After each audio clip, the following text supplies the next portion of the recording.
ইরানের সঙ্গে সংঘাতের তীব্রতায় যুক্তরাষ্ট্রের ক্ষেপণাস্ত্র ও আকাশ প্রতিরক্ষা ব্যবস্থায় মজুত নিয়ে তৈরি হয়েছে নতুন উদ্বেগ।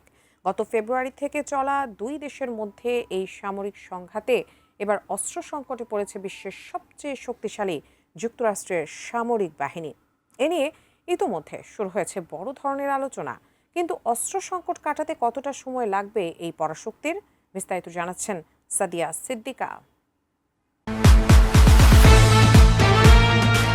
মধ্যপ্রাচ্যে ইরানের সঙ্গে চলমান তুমুল লড়াইয়ে এক নজিরবিহীন সংকটে পড়েছে বিশ্বের সবচেয়ে শক্তিশালী সামরিক বাহিনী।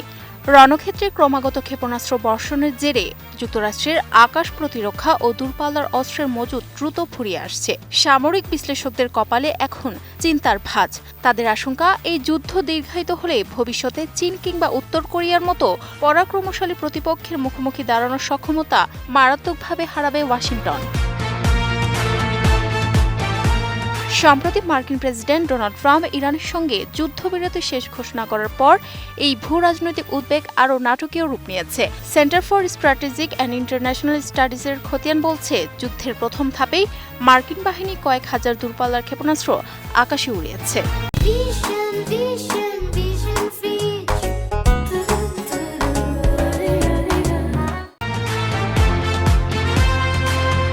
গত এপ্রিলের মধ্যেই ওয়াশিংটন তাদের অন্তত অর্ধেক থার্ড ইন্টারসেপ্টর, প্রায় অর্ধেক পেট্রিয়ট ক্ষেপণাস্ত্র এবং প্রায় 30% টমাহক ক্রুজ ক্ষেপণাস্ত্র ব্যবহার করে ফেলেছে।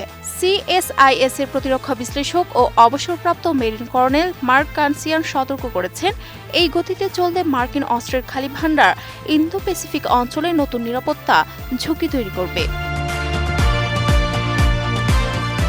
ব্রুকিংস ইনস্টিটিউশনের গবেষক মাইকেল ও হ্যানলনও অকপটে স্বীকার করেছেন যে মার্কিন অস্ত্রের মজুত প্রত্যাশার চেয়েও অনেক দ্রুত ফুরিয়ে গেছে।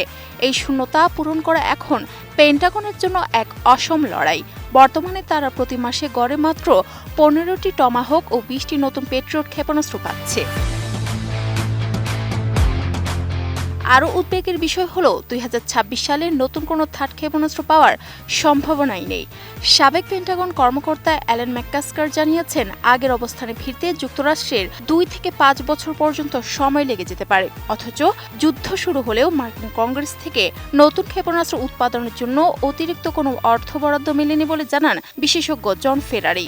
ফলে উৎপাদন চলছে সেই পুরনো ধীর গতিতেই। পরিস্থিতি সামাল দিতে হোয়াইট হাউস এখন কংগ্রেসের কাছে জরুরি তহবিল চাইছে।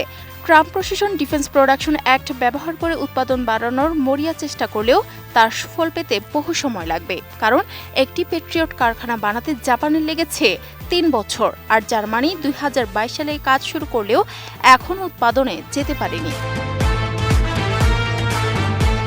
তবে পেন্টাগনের প্রধান মুখপাত্র শন পার্নেল এখনও আত্মবিশ্বাসী। তিনি দাবি করেছেন, বিশ্বের 1 নম্বর সামরিক শক্তি এখনও যুক্তরাষ্ট্রই এবং যে কোনো অভিযানের পর্যাপ্ত অস্ত্র তাদের রয়েছে।